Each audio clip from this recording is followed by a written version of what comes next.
Welcome to Tech Trends. Tech Trends is a podcast series that provides perspective on the latest trends in technology, fintech, and digital. In today's episode, we're going to talk about accessibility, what it means, why it's important, and what role technology plays when it comes to accessibility.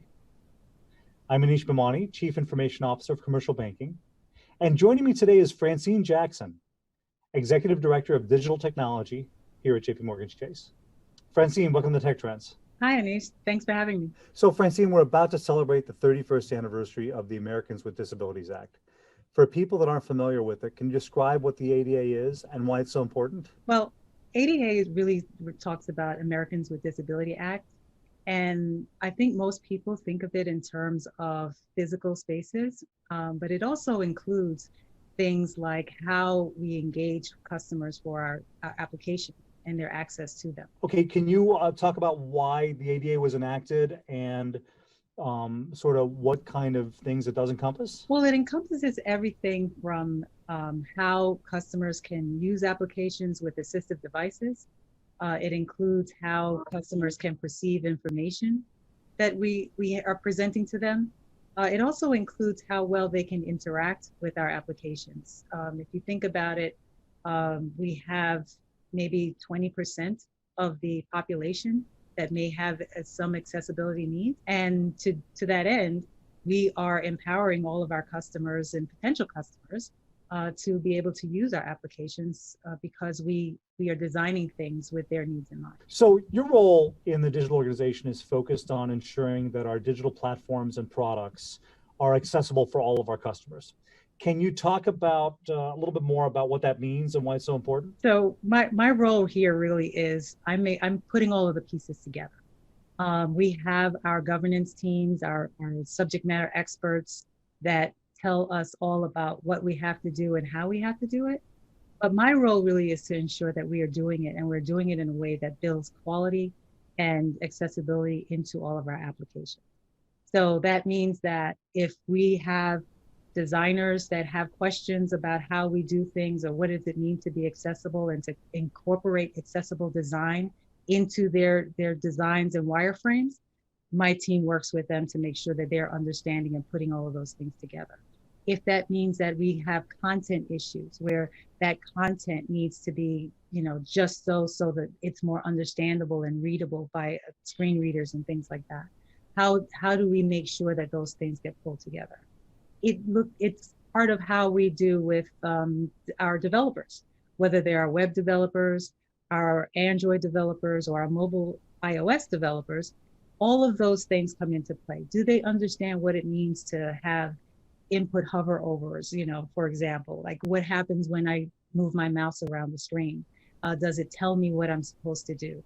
What does it mean to be able to zoom out and still have all of the application still visible on the screen, and the user just needs to scroll in one direction and not two directions? It's all about how we test to make sure our testers have all of the scripts and the capabilities that they need to make sure that all of the testing that they do really focuses on accessibility, not just functionality, because we try to separate those things so that we have testers that are truly focused on how do they test for accessibility, and how do we make sure that those things are all implemented in an equal way for all of our customers. And that all encompasses how we develop and test for accessibility. All of those things we have to also make sure that we are documenting so that if we ever looking back to see what could we do better, all of those things come into play, as well as building in the automation that helps us. So we have teams that we are working with to make sure that we can get more automation in, so that when a developer even submits their code, we can scan for and test for accessibility at the basic level is present in the application before any human eyes are looking at it, to make sure that accessibility is really built into that application. So we've talked in the past on this, on various episodes, about the importance of design thinking, and things like that. It sounds like there's a significant role for design in thinking about accessibility. A lot of the points that you bring up with regard to layout of a screen and other things like that. Can you talk about the role design plays in accessibility as well? Design plays a huge role in accessibility because it is one of the places where you're actually starting with the ideation of a product and how is it going to look and feel. And part of that look and feel is also including the accessibility as part of that. Designers use wireframes, for example, to develop their applications. Well, when they do that, we're ensuring that they are thinking about things such as what happens when you have to put it in a landscape position, for example. What happens when you need to resize that application? Where should things go when they change their position because of the zoom sizing or percentage that is being used by a customer? For example, an application can look one way when it's viewed at 100%. What happens to that application when it's viewed at 400%? Can the user still use all of those pieces of the application? Does the developer know what to do with that, how to design for that? It's particularly important when you're thinking about our web designs and how we use reactive designs technology with that. It's also important on our mobile applications because whether it's a phone or a tablet, those things become very, very important as to how the design looks. What should they do with that? Where should the buttons flow when they're going down the screen as they start to zoom out? And now they're, things that are off screen now also come back into play and are now visible for the user and their assistive devices. The ADA and accessibility broadly is a very broad topic. I think a lot of people, when they think about accessibility, tend to focus on users that might be visually impaired or hearing impaired, but it really is much broader than that, right? Can you talk about some of the other things that developers and designers and companies need to take into account as they think about accessibility in their applications? That's correct. So if you think about it, and I do this all the time when I do our training for our new joiners to digital in the bank, and just trying to get them to understand what it all means.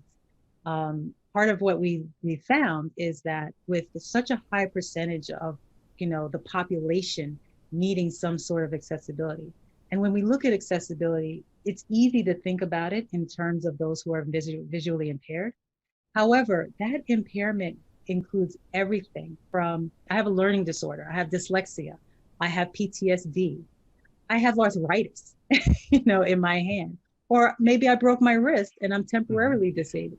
We don't actually ask our customers to self-identify and put their hand up and say, hey, I need assistive design. Right. We design it that way because it is very important. One of the things that I get our new joiners to think about is, how empowering is it to you if you are able to do your own banking by yourself without having to have somebody else read it to you, scroll through it, do it? Because now you're asking somebody else to be involved in something very personal to you is your financial status, right? And all of your financial information, you have to share that with somebody that you may not necessarily know if you're going into a branch or you're asking somebody who's maybe an aide to you to help you with that.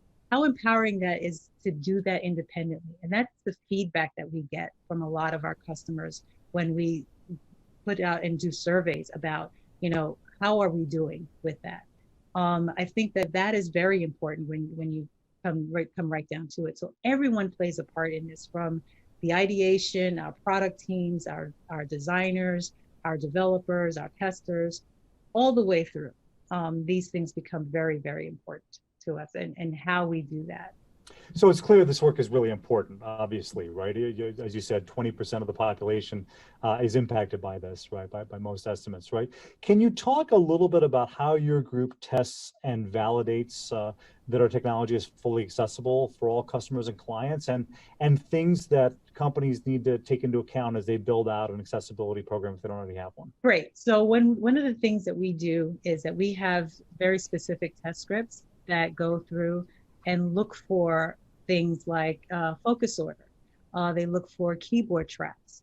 Focus order is just how you move around an application so that you're not jumping from the main body of the screen to, say, footers that may be there. Things like keyboard traps are things where if you're not using a mouse to get around, but you're using a keyboard, are those keyboard shortcuts, so standard shortcuts, all working? Do you ever get to a point where you get to a certain place in the application, and then you cannot get back to the beginning. So we test for all of those things. And those are very specific tests.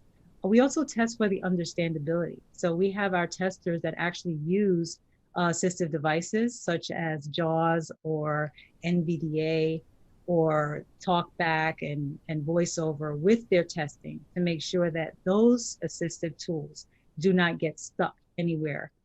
So that we found that in the past where something that we've designed doesn't quite work with the assistive device, and we fix those things to make sure that those devices all work in a similar manner, no matter what. So that it's quite intensive testing. It's a lot of manual testing that's involved, but we also work on doing a lot of automated testing. So we're looking for things like, have we implemented a tagging? Have we implemented the right, say, focus order on the application? So we test for that both through automation and through manual testing to make sure that, number one, it's present, and number two, it's truly understandable. Because some of the standards around accessibility are not so much technical in terms of does something exist, right? It's more about, is it understandable and perceivable to the user, no matter how they're taking in that information. One of the things that I try to get our teams to understand is that when they're using these devices, those devices are telling them a lot about where they are in an application. So it's telling them that this piece of information is a header, header 1, header 2, menu. It's reading out all of those things to them as they're listening to try to get to what we're actually trying to present to them on top of that. So those kind of things make it hard to really think about, did the customer really understand what I was trying to tell them? Or did they get all of the information that I'm presenting to them? A typical example of that is that we can automate and make sure that all of our images, for example, have a header and a title to them. But one of the things that you have to think about is that, yeah, a title may be there and it may say image 1, right? But image 1 doesn't tell you it's a picture of Jamie Dimon. So those kind of things are really make it, that's when our developers like, cause we can automate that. It's like, yeah, great. But then you think about, oh, it doesn't tell them that it's a picture of Jamie Dimon as opposed to a picture of a man. There's a lot, you mentioned automation as an example, right? We have a big push towards automating testing as we adopt more agile frameworks and more continuous improvement, continuous delivery, other things like that. How much can automation play in this? Because as you mentioned, it sounds like there's some challenges you might have with automating a lot of this testing that you might not be able to do. One of the things that we're trying to do is that we are about 50% of the way with our automation, but we're really trying to make it so that we can do even more. The challenges around that are a lot of the things that become quite difficult to make sure, is that perceivable to a customer? Is that understandable to a customer? So those kind of, I call them fuzzy logic kind of things, make it difficult to automate those things. But we do have a fair amount of automation. We are at the point where we are trying to establish it as part of our continuous integration and development, so that we are looking for accessibility as part of our code coverage. So when we look at code coverage and we have accessibility in there and we have certain standards there, we're looking to either fail that code if it doesn't meet those minimum standards that we have for accessibility. Yeah, that's great. I would think the more that you could automate this, the easier it is for people to embed it in their existing process. As you said, it's not a bolt-on sort of thing. It's just the kind of thing they think about with all the other non-functional requirements they're trying to build into a system or application. So I think that those things are hugely important as we look at our accessibility. We build it into our agile frameworks and how we define, is a story ready to be worked on? If it doesn't have the wireframes, for example, do we have the content that is available to us? And is that content accessible? All of those things go into how we determine if we've met the definition of ready. And the definition of done isn't complete until we have proven all of our accessibility is in place and ready to go for that story to be promoted. So for companies that may not have a robust accessibility testing program or an accessibility testing program at all, right? How do they get started? How do they think about, are there standards that they can look to? Are there places they can go to get started? Well, that's interesting because when I first got here, I joined the firm in 2017. Hadn't had a clue about it, and I've been testing for years. I come from a quality testing background, and I've always dealt with back end systems. So this is the first time I'm actually working more on the front end and making sure that those needs and criteria are being met. And it was really a daunting task. But like with HTML, like with CSS, WC3, which is Worldwide Web Consortium, they actually have standards and guidelines that we follow. And they are called the Web Content Accessibility Guidelines.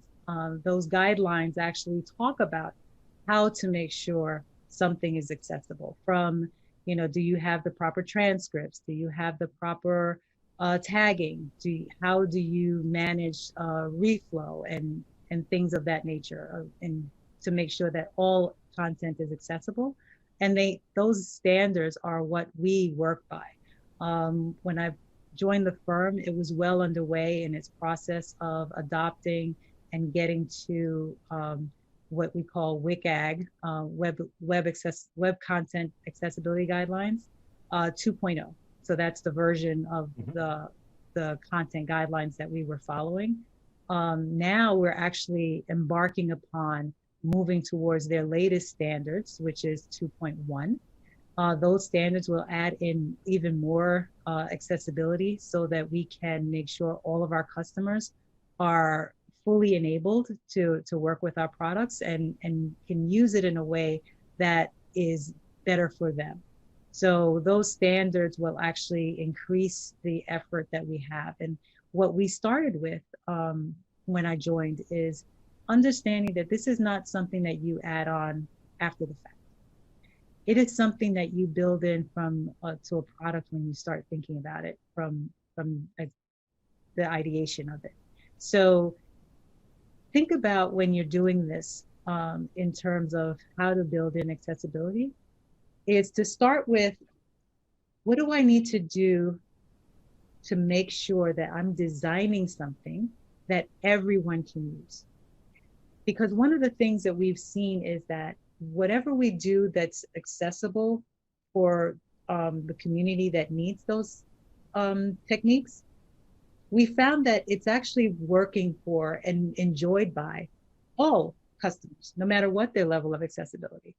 I think that you need to adopt a culture around accessibility. And that means that, your designers should think about it. Your product owners should think about it. Your developers and testers and our agility leads all need to embrace accessibility from the start, because it will enable you to get better designs out of it once you start looking at it from, how do I even design it for accessibility? We found that those things are crucial to how you do things. And that means that look at these guidelines. There are plenty of examples on how to do them that really talk to the importance of all of the tagging, the focus order, the fact that you can't have flashing in your applications because it can trigger seizures for those that have like PTSD, for example. We had an application that had that in it, and we actually stopped that application from going forward to have them redesign it a little bit so that it would not cause any type of seizure triggers by the bright flashing and movements in the application. So I would encourage any company that is starting out on this journey to really look at those standards, embrace them, and look at how they can improve their design thinking and their product development. I think that's an important point, right? On previous episodes, we've talked about the importance of user experience, the importance of design thinking, and I think what you're saying is don't build a standalone accessibility program. Fold it into the existing programs you've had, right? Everybody's focused on usability of applications out there. You'd never say, let's make it really usable for 80% of our customers and exclude this other 20% entirely. You want to sort of build it in. I think that's an important point, that you may be building some of these accessibility features for that 20%, but the benefit can be realized by the other 80% as well, right? They're not exclusively for people that have those sort of accessibility issues. That's exactly right. I mean, you wouldn't design it for like, oh, I'm just going to go after this small segment of the business, right? Right. You want to design it to get to all of your potential customer base, and to do that, you must make it part of everyone's role. We initially, when people join the firm, kind of sort of like I did, I thought about it as, oh yeah, we'll just add that in later. Right. We'll Right. do it at the end. And then it was like, oh, wait, no, that changes my whole design layout. Oh, wait, no, that changes what content I'm going to put in there. Oh, Right. wait, no, that changes the kinds of actions that I want the user to use and to have take place. And then you realize that to do it at the end is more cost ineffective. Yeah, sure. It will cause you to redesign your application because you didn't think of these things along the way. So it's a journey to accessibility. It's not a thing. It's not a function by itself. You have to build it in from the start. And I think if you want to think about it in tech terms, and think about if you're designing something and you want it to be as performance rich and quick as possible, you're building that in very early on. You're setting standards for how fast something is being responsive. It is the same thing when you're thinking about accessibility. You're thinking about how to do that from the very start, not at the very end. It's taken a while for technology to catch up with the requirements that are there. And obviously, as technology becomes a bigger part of society and a bigger part of people's lives, it becomes that much more important. Can you talk a little bit about the timeline of accessibility, at least as it relates to the financial industry? How has technology improved accessibility in banking, and what does the future look like? Well, yes. I mean, I think that the timing of it has taken a while because we've really been working towards it, and it's a lot of the technique of how we do it. So we partner with and we use a lot of vendors that actually are specialized in this space to help us with those things. We have different tool sets and different vendors that help with and have been the industry leaders in how to implement accessibility. DQ, for example, with their AX tools. There's other tools out there that we specialize in and work with in terms of how do we get accessibility into our applications.